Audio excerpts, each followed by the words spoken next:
If you are an early stage founder, or if you intend to be, there is one thing you need to know. You will be misunderstood and ignored a lot. Creating a startup is hard and often lonely. And that's why I decided to invite brave entrepreneurs to share their amazing experiences with us every Saturday here on my YouTube channel. My name is Rodrigo Tomaz. This is the Startup School Jam, and my guest today is Jason Cavinas with his startup Cavinas HR. Welcome, Jason. Thank you for joining me. Thank you for having me. I appreciate it. Well, let's start by knowing you better. Can you do like a quick introduction for us, please? But please, let's not Yes. talk So about Kevin as HR right now, okay? yes. So my name is Jason Cavness. I'm a INFJ. I'm an INFJ retired Army officer. The reason I say INFJ, if people took the Myers Briggs, it's like a part of the Myers Briggs. I only recently learned this recently that I'm INFJ. So supposedly there's like 1 to 3% of the world is INFJ, right? So we do things differently, things do differently. Like I'm an introvert, but I like public speaking, I like being in a crowd. So example, I love like going to a bar or someplace a lot of people. But I really like talking to people. Do small talk, probably not right. I like more like one-on-one conversations. Get to know really know people, and then I do my best to help solve problems and add value to other people. Like I think I'm a great networker. Excellent, excellent. Well, you have all the great features for us to keep going. Although you mentioned you are an introvert, but I actually understand you also have your own podcast or talk show exactly like this, right? Yeah, it is. And everyone always says like you're not an introvert, you have a podcast. But like no, actually, because a podcast you control everything, right? So it lets me like do my introvert, right? I talk to people I want to talk about, ask a question I want to ask, so I control everywhere. But I'm definitely an introvert. So another thing, like I talk about my podcast a lot. Like whenever I do an interview with someone, like 10 minutes before I do an interview with someone or before I like do public speaking, every time about 10 minutes before I think of someone, how can I get out of walk away and leave without anyone notice, right? Of course, I do what I got to do, and then it goes, all the butterflies go away, yeah. Mm-hmm. But it's still terrifying. Yeah, I know exactly what you mean. I absolutely understand it. Indeed, I'm. It's hard to tell, but I am as well. I'm not like an outgoing person who would be just out there. I'm kind of an introvert as well, and I started doing videos like this just to kind of practice myself. Being exposed somehow. So that's cool. Yes. You are a veteran, an US Yes. veteran. And I apologize. Of course, I did a little digging on the web, like on websites. I mean, your websites and LinkedIn and everything.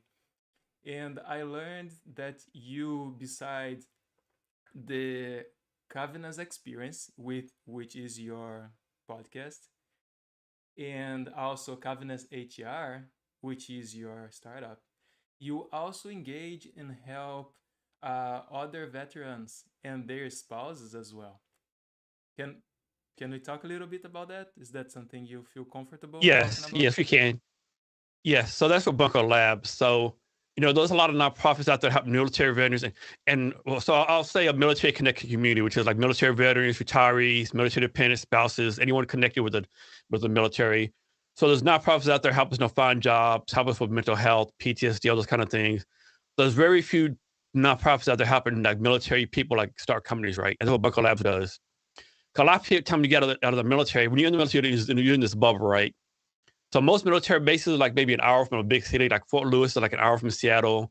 Fort Hood is an hour from Austin. And so when you're in the military in this bubble, right? You're working 12, 14-hour days.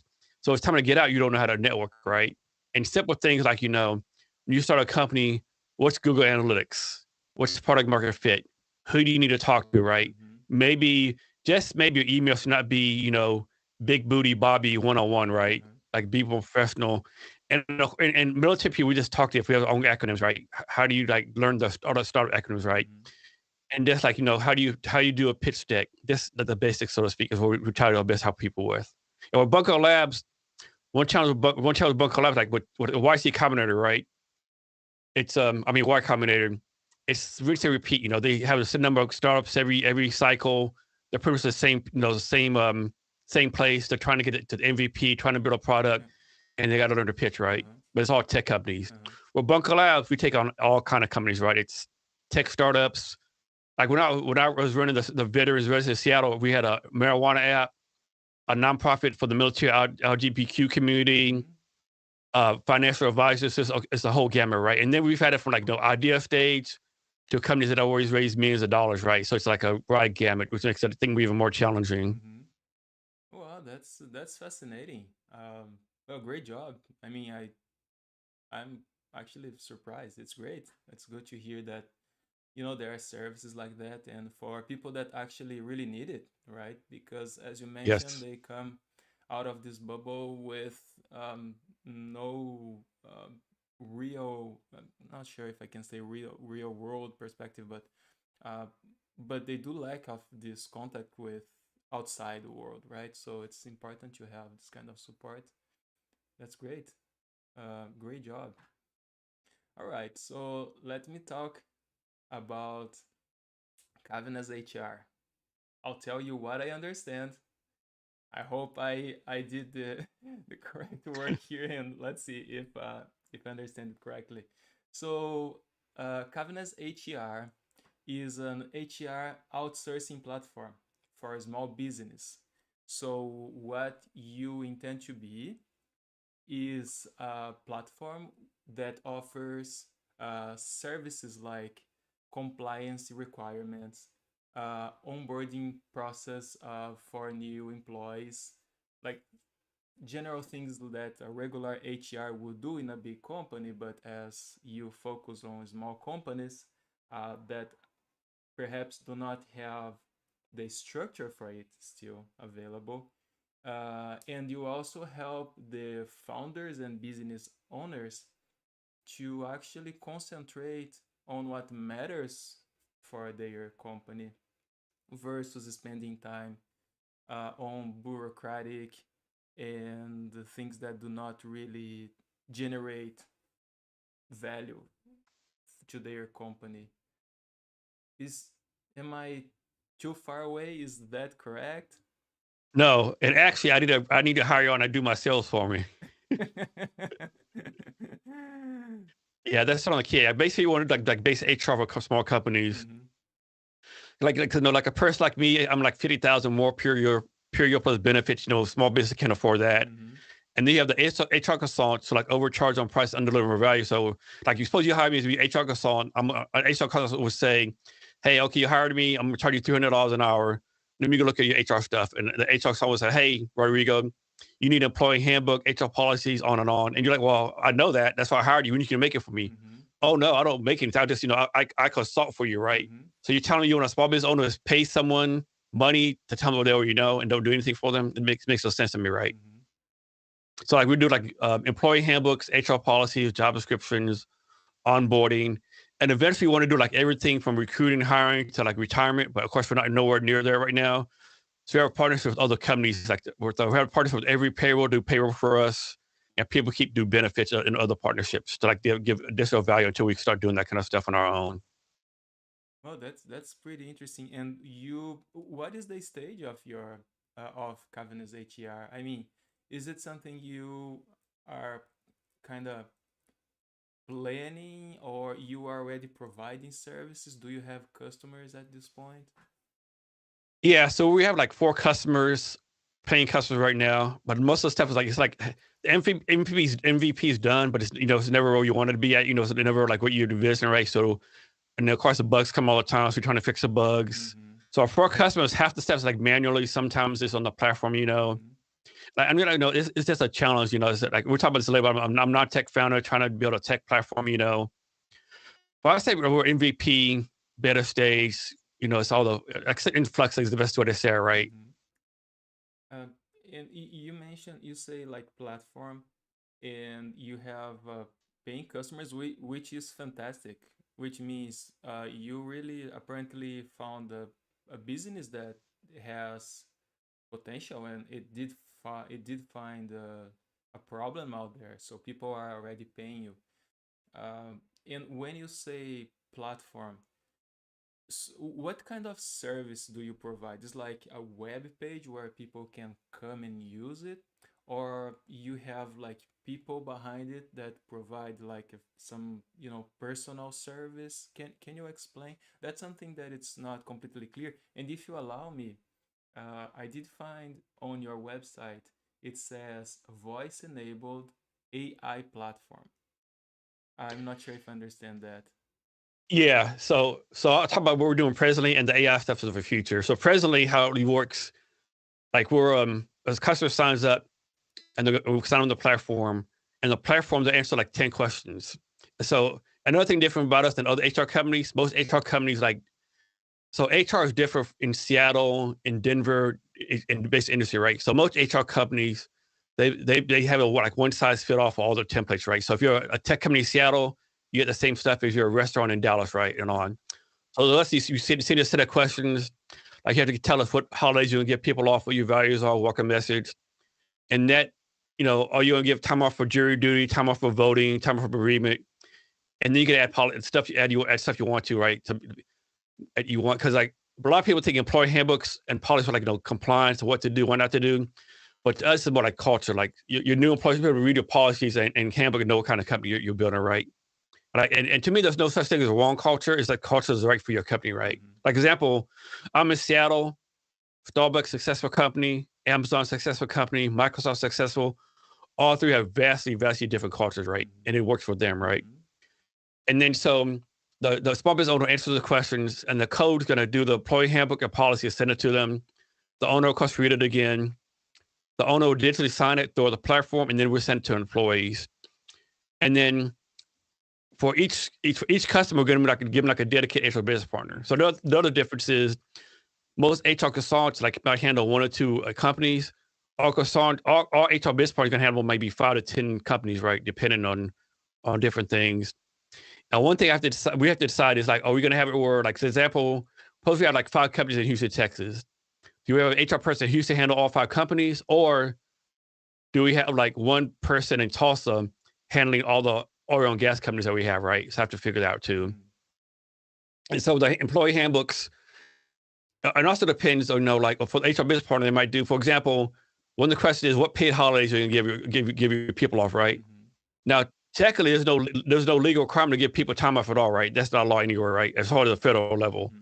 So someone might say, "Well, I don't give anyone time off." We'd be like, "Okay, you can do that, but no one's going to come work for you if you give them no time off, right?" Mm-hmm. So those kind of things, Mm-hmm. like, are you going to get people off time for jury duty? Maybe you do, maybe you don't. So there's just different things you want to ask. Are you going to give people 10 days off a year, unlimited PTO? There's all these questions that only the business owner can answer for themselves, right? A lot of it has to do like what kind of morals they have, what kind of what kind of company they want to bring. Mm-hmm. Interesting. And I do understand it's actually your business model. It's actually difficult for you to automate everything, right? You will need like a big, like a people-based service behind it, right? Yes, yeah, and then we talk about AI. So in the future is we're nowhere there. In the future, the AI can be like this. Mm-hmm. So small business owner might say, "Hey, Kevin's HR, I'm going to start a new bit. I'm going to start a new shop in Dallas, Texas. What's the minimum wage there?" Mm-hmm. Small business owner, the minimum wage is $7.25. Mm-hmm. Or a better example, Kevin's HR, Jason's not working out. He's not performing. How do I get rid of him? Mm-hmm. Small business owner, this is outside my scope. Here's some available times to talk to your HR business partner. So that's where the AI piece comes in. Mm-hmm. Mm-hmm. So that's a future plan. That's Yeah. something you are still projecting, and you are not providing it to your current customers, right? No, not yet. Yeah, that's like on the product roadmap, so to speak. I see it. Interesting.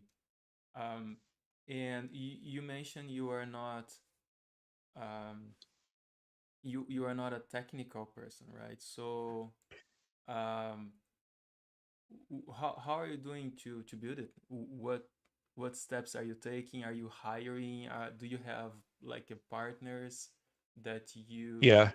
that work with you? What is the process at Cabinet HR? So so I like to say I'm probably the most technical non-tech person you ever meet, right? Like I know how to do GitHub. I know how to do stuff AWS, right? So I've learned so much, right? Like I remember when I first started, I was like, I didn't realize you had to have like different things for like front end, back end, like different things, whatever. But being the tech piece has definitely been a challenge, right? And I'll give you a quick rundown. Mm-hmm. So when I first started, like, man, I want to do this, maybe I can build it myself. Quick to learn, man. I don't have the patience or the skills to do this myself, right? It take me like 20,000 years to learn, right? Mm-hmm. Yeah. Then I found some interns at a local college, but basically all they did was like, build a landing page, right? Know where I wanted because I needed like a platform. Then I found, so the first set of interns, they worked for me like 8 weeks, build a landing page. And this was the story's gonna go all over the place. Mm-hmm. So then at the same college, they had a capstone project where I got 4 students last semester in school, and they had to pass the class in order to graduate, right? At the same time, I found a CTO through a networking friend. He was in the Air Force, like great guy. He really knew what he was doing, right? And so the person is like, hey, I can build this up pretty easy. It's not rocket science. I was like, no, I want you to do, you do the Air Force stuff. You got a lot of stuff going on. I want you to do the CTO stuff overseas for interns, right? No, first of many mistakes, right? So the interns, they were like, fighting, not collaborating, didn't get along. And so somehow in like the 3 months, they had did less than the original interns that built a land. They did less than they did, right? So nothing was working out. Mm-hmm. And so I said, hey, one of my first said, hey, I was wrong. Can you go to build it for me? So he built some stuff for me. Mm-hmm. But then he got promoted. So not talking about politics, but President Trump had the Space Force, all that kind of stuff. There's actually a thing called Space Camp out of Fort Carson, Colorado Springs, Colorado, called Space Camp. That's the software development arm of that. Mm-hmm. So my CTO got put in charge of that. So he got put in charge of 100 developers, big stuff. Mm-hmm. So obviously he had no time for me anymore, right? So he had to move on. But he gave me all the code he did, right? Mm-hmm. Another thing I forgot to say. So I have a board of advisors. One of my board of advisors is a guy named Kevin Goldsmith. Mm-hmm. So he used to be the VP of engineering at Spotify. Like the Spotify platform, he built that, right? He has a lot of startup experience, whatever. Mm-hmm. And so I showed up with my first CTO build. He said, hey, Jason, I explained in terms you I think you understand. If you had $20,000, you just put it in the bank. You're not putting Fort Knox. Your guy built Fort Knox for you, right? It's like really complicated, right? He built I have like 10,000 customers, it's a way more advanced. Nothing I need right now, right? Mm-hmm. And so like that's time period was wasted, was kind of wasted, right? So I'm back to square one. Mm-hmm. Then I got another CTO, another good friend of mine. He had his own startup. He kind of shut it down. He got laid off from his job. So you want to help me out with our kind of good friends. He was helping me out building some stuff. He said, hey, Jace, not to worry, but, my wife's really bothering me or begging, I got to, hassling me, so to speak. I'm going to get this BS job, right? So you got what do you call a BS job? He's doing stuff for me. A month later, he said, Jason, man, hate to say this to you. I know you've been doing, like, you go on the grind on the tech stuff. Mm-hmm. But I took like a basic developer job. This company, they just fired like the senior architecture person, whatever, and I'm taking this job over, right? So instead of working 40 hours, I'm working 8 hours a week to get stuff straight. Mm-hmm. My wife's pregnant, so yeah, so that was that, right? So okay, like damn, what's going on, right? So that's okay. Let me try the outsource thing. So I got an outsource thing. Another person I knew, and with that, the person who built was out of Mexico. He did a good job, but it's like, it just didn't work out right. So he gave me the developer, the product manager for India. Communication wasn't good. Like, I would detail stuff out. It was just, I don't know. That's the other thing I learned. Like, I'll talk about podcasts too. Like, tech people just talk differently, right? It's like, I tell all the time, if I say, hey, John, go open the door, John opens the door. John, the tech person, John, stand up at a 90-degree angle, turn at a 30-degree angle, pull this for us, all this detail, right? Like, someone explained to me, you can't do 1 through 10, you gotta do 1A, 1B, 1C, 1 D, and I had challenged for that at first, and actually I still do. And so that person left, and then I got with someone else, a guy I trusted, paid him some money, but he ended up, kind of ripping me off, and because the deal was he would find developers for me and pay them the money. Well, I found out later that he was only giving the developers like 10% of the money, and he's keeping it for himself. So I had to get rid of him. So now finally I got a co-founder, Bernard Mendez, and he's another person doing me a favor. He's helping me build it out now. And with him, the challenge is he has his own two tech startups, right? He has like an AI tech startup and another tech startup, right? So it's definitely a challenge. I often go think, man, should I just sucked it up and like learn to code myself, right? I always think, man, what, should I have done that right? But it's lessons learned. And come my mind where I'm at right now, my mind where I'm at right now, I should have been here like maybe at least a year ago, maybe a year and a half ago, right?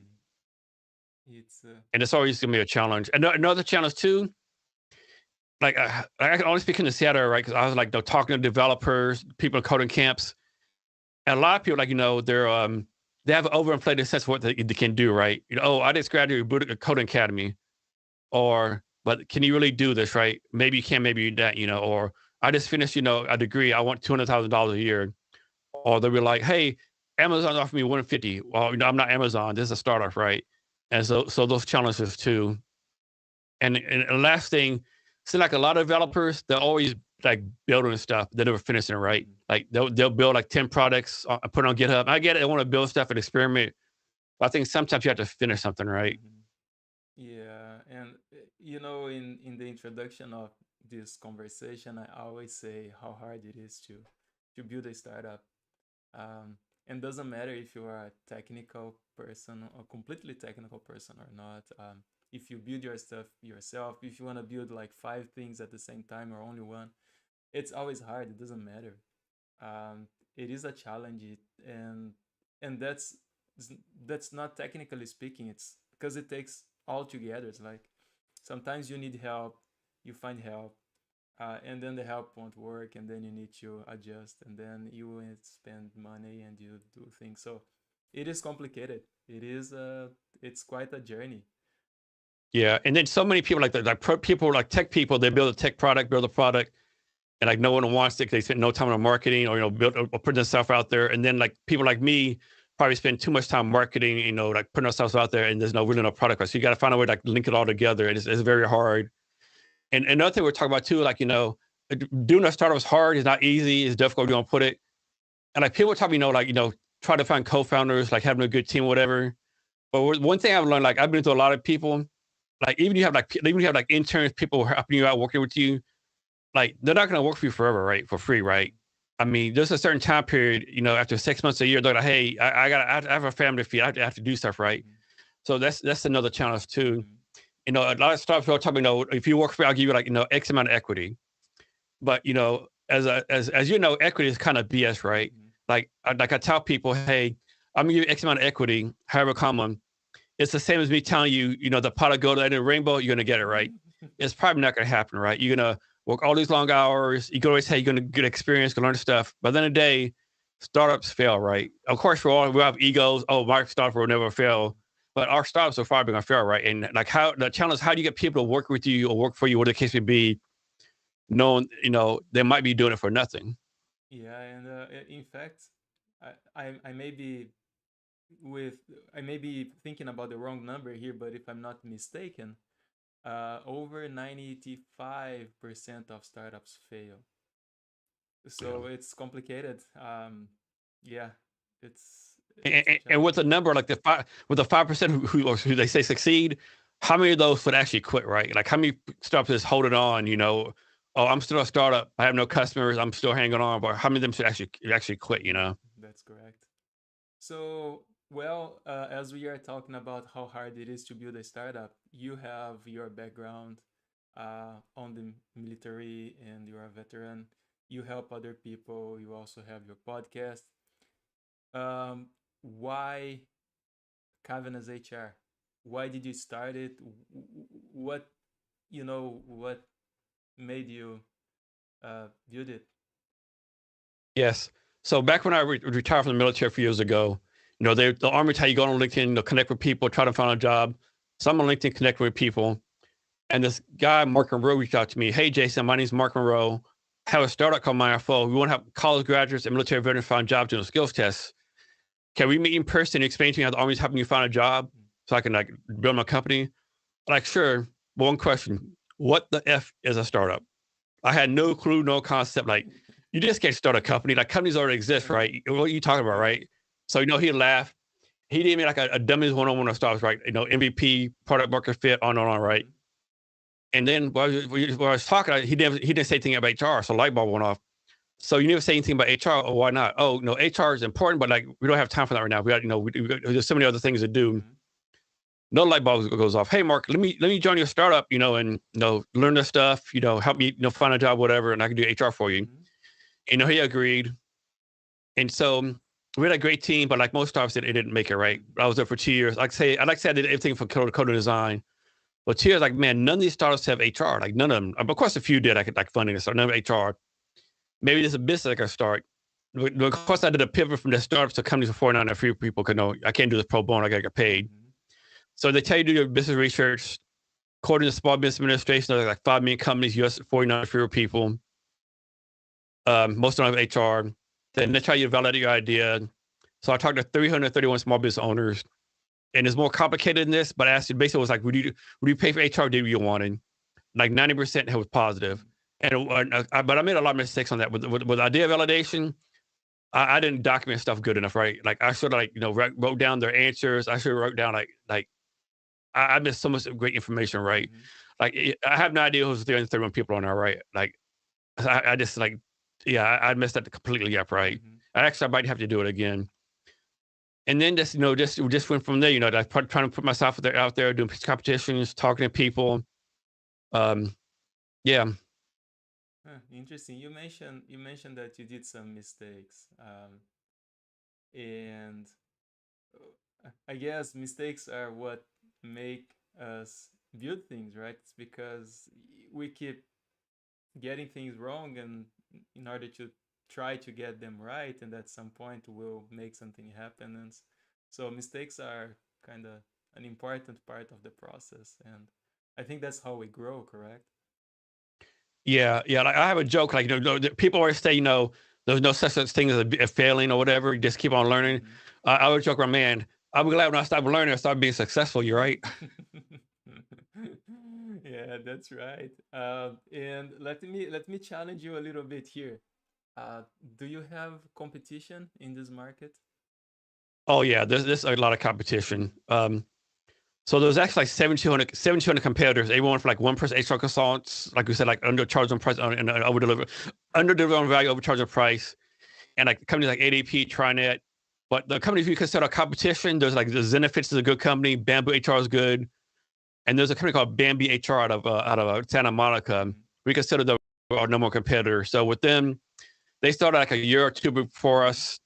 Their CEOs, we used to be the head of marketing for ZipRecruiter, and they just raised like a $30 million A round. Either I think I want to say A or B round, just raised $30 million, right?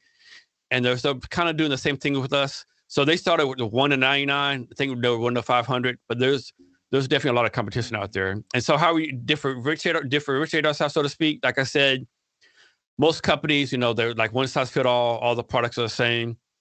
Another thing that's different too, they're like Bambi, Zenefits.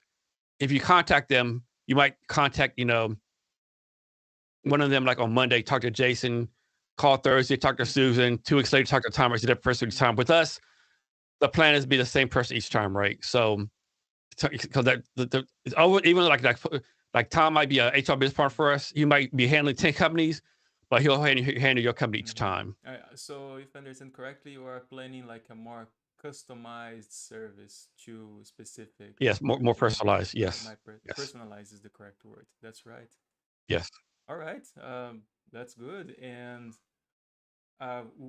in this idea, in the process of building Kavna's HR, is is there something that wakes you up at night, something that pumps you up during the day, like something that gives you energy to continue a specific thing? Yeah, the big thing is like so with small business, because most of them don't have HR.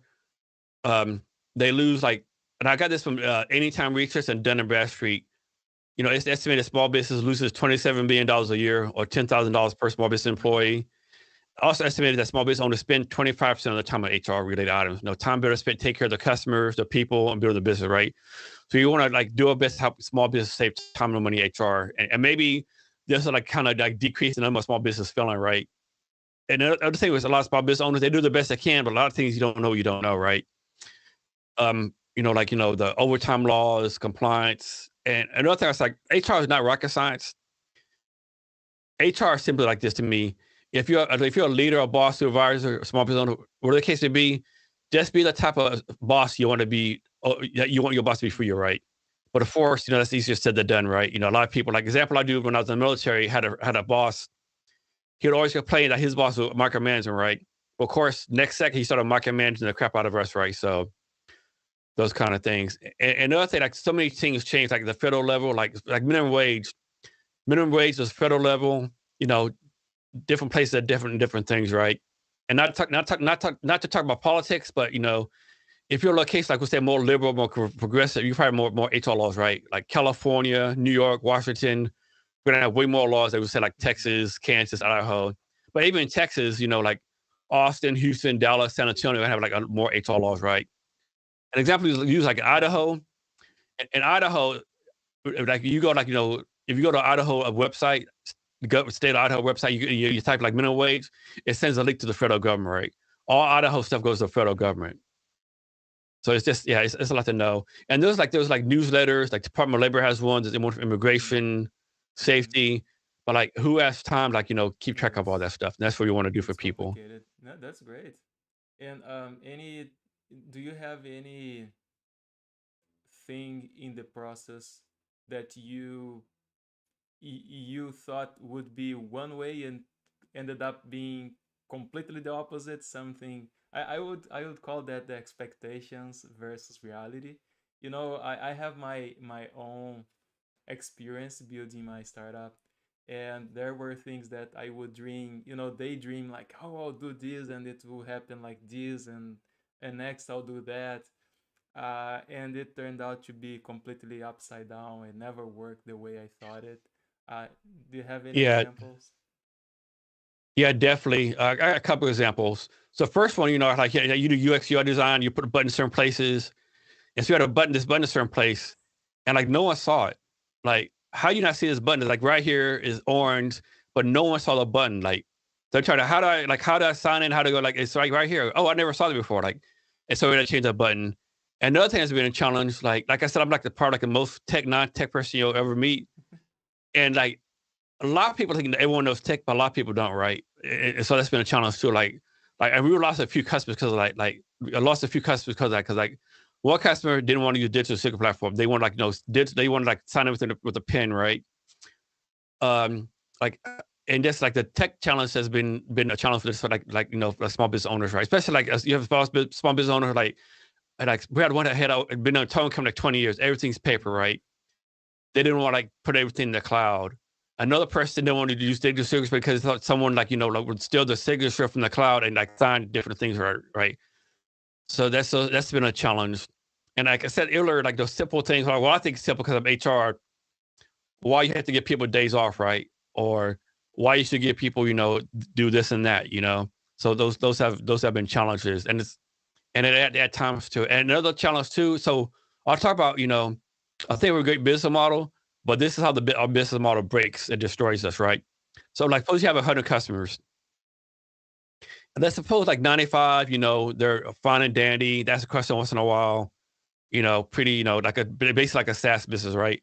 And like five of them are like, they're kind of like, not annoying, but like kind of needy, answer questions all the time, that's fine and dandy, we can handle that. But if all like 90 of those customers are email us every day, text us every day, like minor stuff, that where it breaks, right? Because the plan is right now to have each HR business partner handle like 10 companies. But if 10 companies like, do this for me, do that for me, it's gonna be overwhelming, and it's gonna break the model. So we definitely got to do a great job of qualifying people, so to Yeah, speak. What every company does, yeah, that's important. and yeah, and we had to get rid of some companies too. Like we had one company, they wanted us to have like 30 customers. And one thing I tell people, like sometimes you gotta fire your customers, even though they give you a lot of money because now it's gonna be worth the Mm-hmm. hassle. But one company that pays good money, but they wanted us to like print out 30 print out the employee handbooks, right, and mail it to Mm-hmm. people, right? Like we're not doing that, right? Another company wanted us to actually be there like 20 hours a week.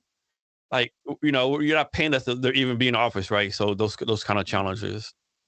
Yeah.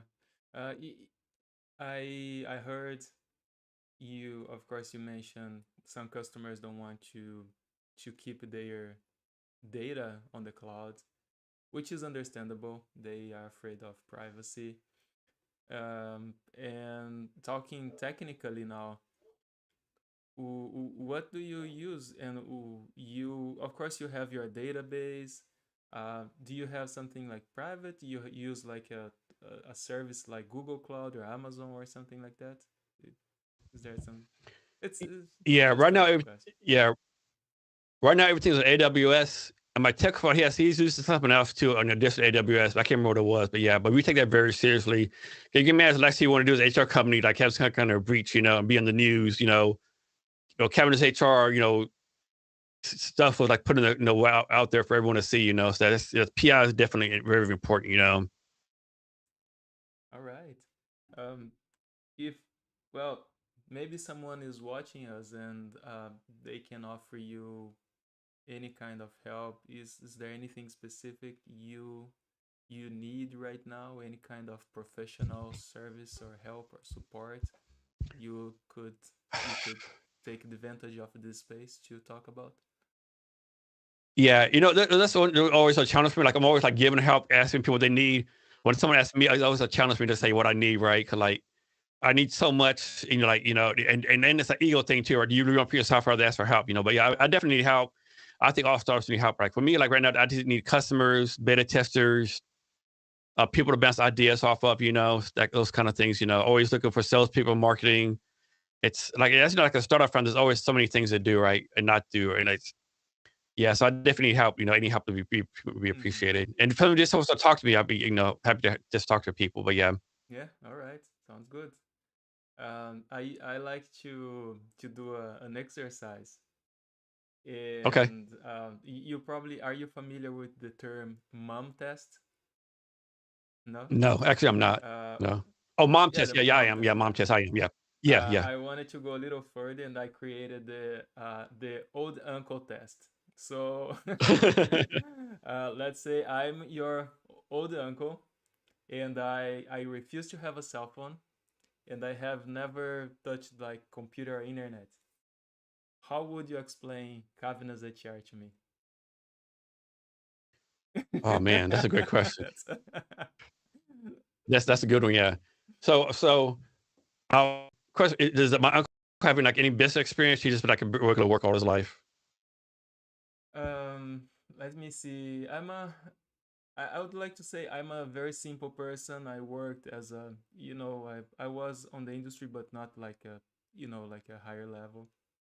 I was like Okay, a, so I better say, hey, uncle, I got this company called Kevin's HR. We want to help companies with 400 people save time and money in HR. And how that helps you out, instead of your company, wasting money in HR, spending too much money in HR, wasting time in HR, they can reinvest that lost money into salaries, research and development, making your company better, which will make your job security better and give your company a better chance of succeeding. mm-hmm, Is how I think I would explain it. mm-hmm. Oh, that sounds Try to fair. make it try to make it like how to make his life better, so to speak. Mm-hmm. All right. I think I'll get a little bit. That sounds reasonable. Yeah. Well, of course, if you ask me that tomorrow, I'll probably have a completely different answer tomorrow. yeah, of course. Yeah. I just that's something I don't prepare you for. I like to kind Yeah, of no, that's to good. understand if you can, because actually when you, of course, the mom test is what they talk on the investment round, right? It's like you need to be Mhm. prepared to give like a very concise, simple explanation about your company. But you always consider that the person who you are talking with is at least familiar with technology a little bit, right? Mhm. So it makes it a little easier to Yeah, explain. But yeah, when we go like this further steps, like talking to someone who has no contact with technology at all, it makes it a little yeah. more challenging. That's a good challenge. I like that question a lot. uh, well, I want to talk about something a little bit more philosophical now, if allow me. Okay. Do you think in our position, like founders, entrepreneurs, that people will always think they have made it? Like, do you think you will get to a point where you say, I'm done, I've accomplished whatever I wanted, and I'm happy now forever?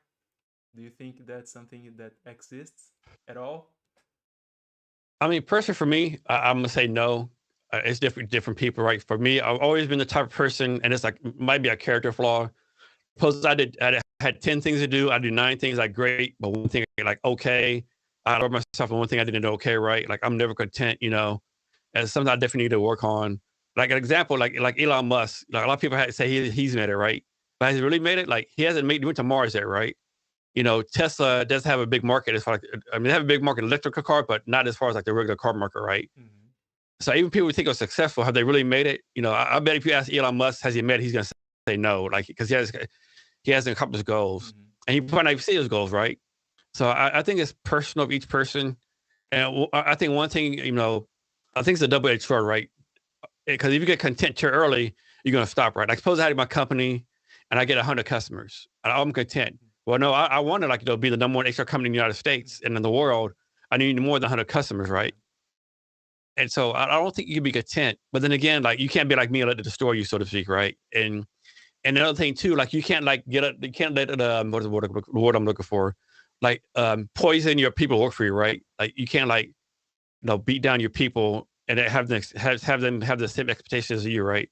You gotta give them like have some grace and like hey, you're doing a great job and all that kind of stuff, right? Mm-hmm. But yeah, I think most founders are not gonna be content until they get what they want to do, Mm-hmm. at least from our point of view. Oh, that sounds awesome. I like it. Thank you. Thanks for sharing your thoughts on this. I like to go this path because it's always unexpected what people answer, and it's cool. Thank you. Thank you so much. Yes. Um, what is your mission as a person? Oh man. I'm not talking. I'm I not just want talking to. about Calvin as HR now. I'm talking Yeah. about Jason. I mean, I have a model, like a personal model, be great every day. Mm-hmm. And like be great every day doesn't mean like don't be something great, but like make yourself better, make the people around you better, add value, solve problems. Like being great might be something as simple like open the door for someone, being polite, like do what you can to make the world a better place. I try to make the world a better place the best I can. Do I do that every day? No. I mean, everyone has like bad days where like, feel like crap and don't want to do everything. So those kind of things, like, just like I like networking, introducing people to each other. Like, and this, like, yeah, like, there's so many people doing great things out there, right? Mm-hmm. And how do we get more people to do great things and know about it? Mm-hmm. That's fantastic. I love it. Thank you so much. Yeah. Yeah. Open doors. That's excellent. I like it. So we are approaching 45 minutes. Uh, it's been it's been a great conversation, and I would like to check if there is any specific topic you would like to talk about. Anything that you thought about speaking, and I have not asked you about still. Is there anything you? Yeah, let's, like we talked about this in the pre-talk, but there's the myth of entrepreneurship, Uh-huh. right? Like, get it. I have this idea to do whatever. I'll be a millionaire in 6 months, right? Or, this mythology out right there. But I think people don't realize, like, it took Steve Jobs and Wozniak like 8 years before Apple came Apple, right? Like, I remember when Facebook first kind of make it and first kind of made it, someone asked Mark Zuckerberg, what's it like to be an overnight success? He was like, oh, well, if you don't count the 6 years I spent coding in my dorm room, yeah, I guess overnight success, right? Like you said on like all these like TechCrunch, all these different places, so and so raised $10 million, but they don't talk about but they worked for 10 years on it, went through two co-founders, all this kind of stuff, right? It sucks, right? It's not easy. And then everything's lined up perfect. Like the first startup I was with, Mindfold, we had a great team, we had customers, had traction, and it just fell apart, right? To this day, we're like, man, what happened? Right? We had it, right? And there's so many things that go wrong. Even when you have everything lined up perfectly. For example, I have a friend here in the Seattle area. He had raised two. He had two stocks before. Both of them got acquired. Like one was like 30 million, one is at $75 million. He started a third company. No one would give him any money, even though it was well known he just couldn't raise money, right? I mean, raising money is hard. Getting customers is hard, and you gotta be resilient. Mhm. Well, I mean, another thing I would say too, get used to hearing the word no. You can hear no so many times. It's I mean, it's a challenge. And like, one person might get your idea, another person might not get it. And another thing I'll talk about too, like majority of people are going to help you out, right? Like the great people do what they can for you. But however common, there's all like, some scammers out there, some comments, so to speak, right? So, if anyone says, hey, I'll help you for money, be very, very, very wary of that, they say, hey, I want to be a business coach. Like for me recently, I don't know why, at least once a day, I got a LinkedIn connection from a business coach. I want to be a business coach. Like, dude, I don't know you. What are you doing, right? So be very wary of that. And of course, like, they'll say, get a co-founder to get your money and to get your employees, all that kind of stuff. But even then, it's like hit and miss, right? I have one friend. He was in a startup that recently shut down. A guy he trusted bought him on, right? And so they bought him on. They actually raised like I would say like $2 million, right? While this friend of his took the $2 million, paid himself like $300,000, and paid his friends and his family members money, right? And they shut down his company, right? So now my friend looks bad because he's in with this guy, right? And so it's tough, right? And like, who do you trust? Who you not trust? And that's where I think it's so hard to fundraise. Like, who do they want to give money to? Like, I know another time, like, people will say, well, like with the VCs, it's just my own opinion. Like VCs and investors, it's like they'll give money to people who like failed once or twice, right? You're like, well, they failed twice. Why you give money to them instead of new idea, right? Well, it's because they know them, now to work, So it's definitely a challenge. It's say, I'm gonna start my company because I'm my own boss. Well, rethink that because now, your investor's your boss, your customer your boss, your employee's your boss, right? Yeah. Oh, I'm tired of working 9 to 5. Oh, great. So now you're gonna work 9 to 9, right? Yes, It's that's right. and those always a problem to solve or something to meet. There's always something to do. Like one challenge I always have, like I'll be doing something, I need to do this, and I'll get distracted, something else will come up. And I forget about the first thing. Oh crap, 2 weeks. Oh man, I didn't finish that. That opportunity failed, and the opportunity passed me, right? Another thing I need to get better is follow up, right? Like I'm good at connecting with people, talking to people, then I'm not great at following up, so I got to do a better job of following up. Mhm. But and then another thing I realized too as a founder, like even if you have two co-founders, like suppose I had an idea, I brought in two co-founders, I have to realize there might be co-founders, might be employee number one, number two. They'll never be in buy-in, right? Never be all in, right? Yeah. I mean, I don't think you can Mhm. expect that from your people, right? It's yeah, it's a challenge, right? It's not easy. It's hard. It's difficult. All the words you want to use, you gotta be resilient. And then I don't think you can compare yourself to other people too, right? I think so many people compare themselves to other people, right? Like example, I know so many people like, man, that's the greatest idea ever, and like no traction, nothing happens to them. Other companies like, you doing what? No one's gonna do that, and they raise like big money. Like, Mhm. what in the world is going on right now, right? Like, how is this right? But you don't know the connections, what they're doing, or it's yeah. Another thing I'll say, definitely put yourself out there, right? Like people have to know you who you are. Like no one's gonna invest in you if you don't know who you are. And there's nothing wrong with being stealth mode, so to speak, and building a product, but still, like do a pitch competition, meet people, talk to people. Like Mhm. yeah, Everything you just said, it's just so fantastic because you actually put in words every single step of being a startup founder. You know, and actually I try to bring them all together here in this podcast as well, in this conversation. When I say, building a startup is hard, you're gonna be misunderstood. If people like read the description of this conversation, I say, what happens between the lonely start and the overnight success. That's exactly what you mentioned about the overnight success. Is like, you just completely ignore the 6 years or 5 or 4 years that I spent building it, right?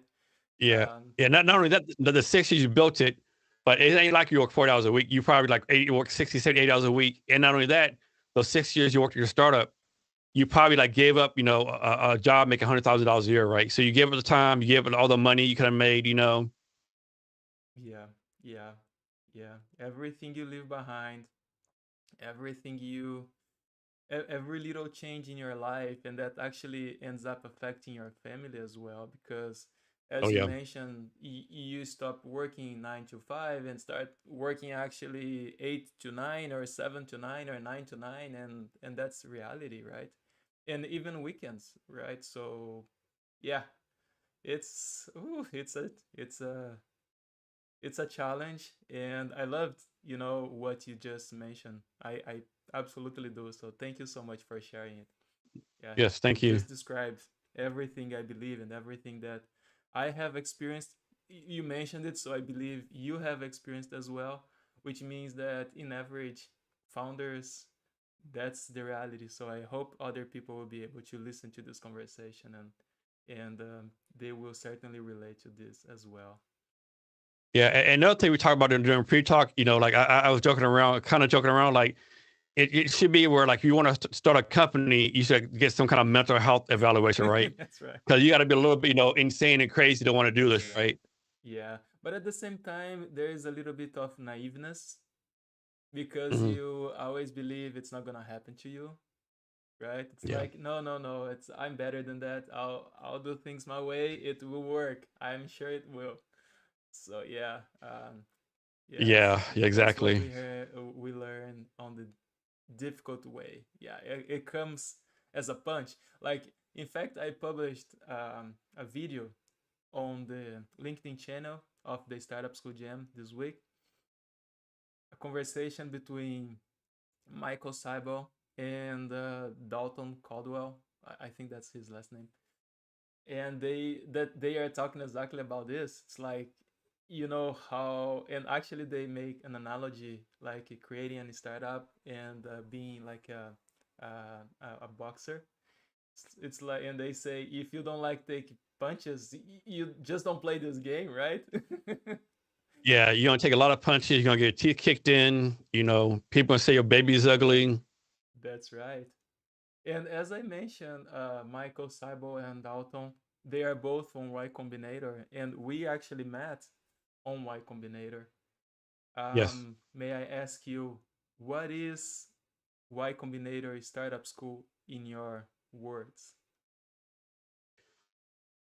I think a lot of it is like repurposing stuff, but it's always really good to do that stuff again, right? It's and the biggest thing the network, like we would have never met.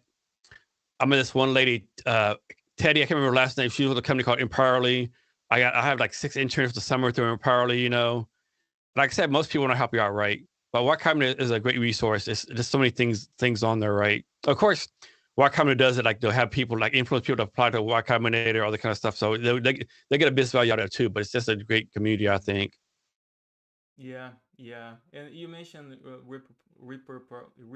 I'm sorry, the word again, the repurposing. I'm having problems with Repurpose. repurpose. Yeah, I'm Yeah. having problems with my English here.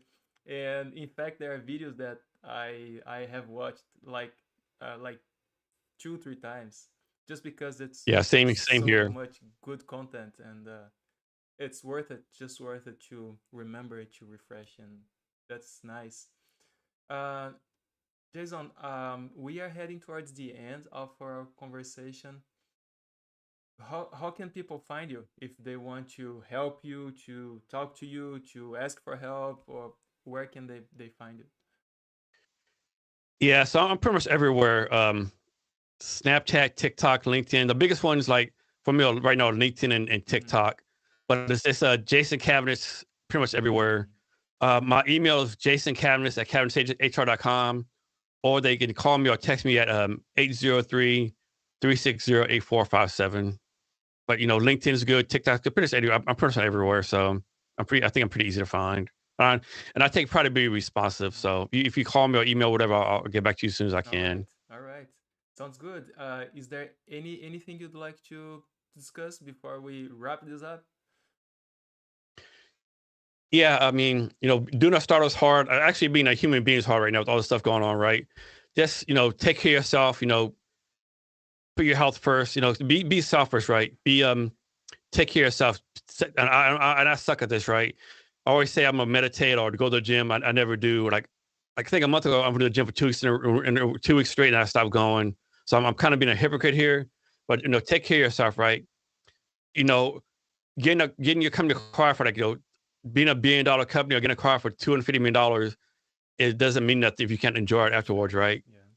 And another thing I say, no, a lot of people like, no, I want to learn how to code. I want to learn how to salsa dance. I want to know how to play the guitar. I want to travel to Venice. I want to do whatever the case may be, a start a company. But now's the right time. I didn't need to do this for us to do that. It's never the right time, never perfect time. Like, you know, let's do it now, right? Mhm. And start a podcast. Is it gonna be horrible? Yeah, it's gonna be horrible.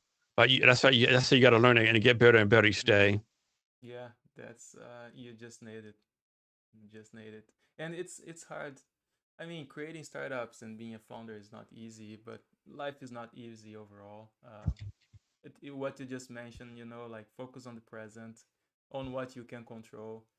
Because sometimes, and I include myself into it, is like we are so focused on the future that we completely ignore the present, and we just don't live, right? We are Yeah. always thinking about the next step, and That's a just great ignore what's happening around us right now.